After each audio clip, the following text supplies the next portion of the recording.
The night that changed everything. Friday night began like any other. I threw on my favorite jeans, shaved, and tried to shake off the exhaustion from the week.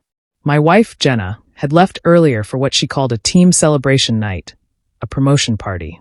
She told me it was a co-workers only event, no plus ones allowed. I believed her. Foolishly, I believed her. So I stayed home, flipping through meaningless TV channels, watching the clock crawl past. That's when a message lit up my phone, a text from one of her co-workers, sent to me by mistake. Attached was a photo meant for their group chat.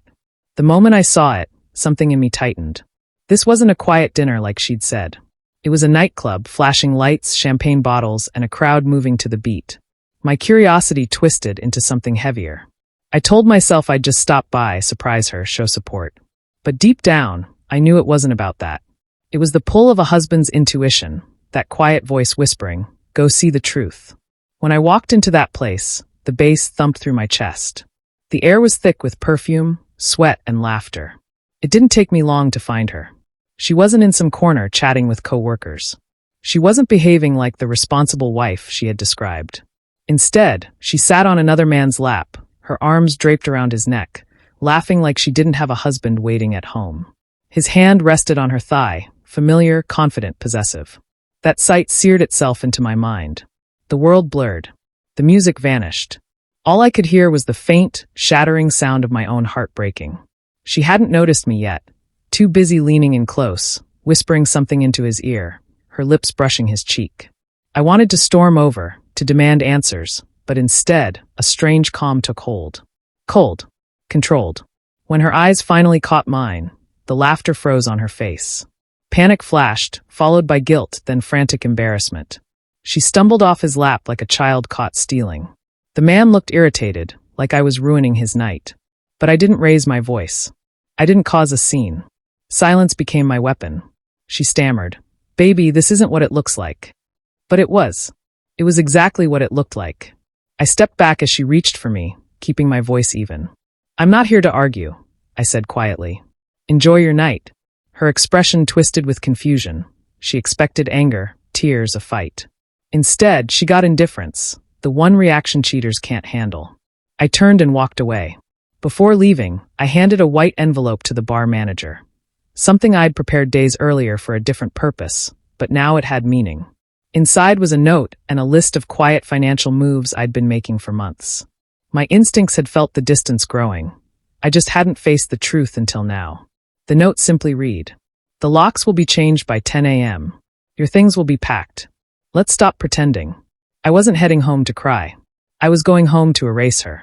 Outside, the night air bit against my skin, cold but clean. Beneath the pain, I felt something else. Clarity.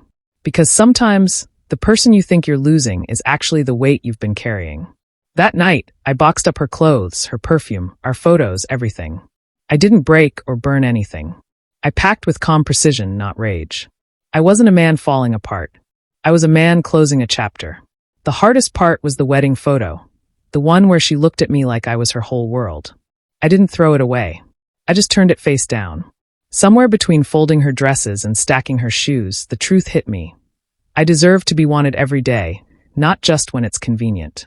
She came home at 3 a.m, pounding on the door, crying, mascara running. I didn't answer. My phone buzzed with 36 calls, over 100 texts, apologies, excuses, the usual script. I was drunk. He's just a co-worker. But betrayal isn't about bodies. It's about choice. And she chose him, publicly, shamelessly. By sunrise, she was still on the porch, begging like she was the one wronged. I stood by the window, numb but steady. You don't scream when your heart breaks. You go silent when your respect dies. When I finally opened the door, she rushed inside like she still belonged there. But she froze when she saw the boxes, the empty shelves, the space stripped of her presence. She collapsed to her knees, clutching my legs, sobbing, "Please don't do this." I looked down at her, the same woman who'd laughed on another man's lap hours ago. "Jenna," I said softly, "I'm not angry. I just don't want what you've already given away." Her face twisted, shame, guilt, realization. She threw excuses at me. Alcohol, loneliness, stress, anything but accountability. And then she whispered that same pathetic line cheaters always use. It didn't mean anything. I nodded. That's exactly the problem. You risked everything for something that meant nothing. Her sobs grew louder, but I stayed still. Because love isn't blind, loyalty is. And once loyalty dies, nothing else survives. I told her divorce papers would come soon, and I hoped she'd find whatever emptiness she'd been chasing.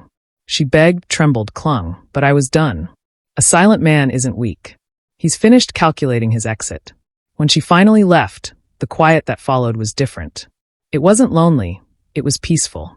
I made coffee, sat by the window, and breathed like a man who'd just stepped out of a storm he never realized he was living in.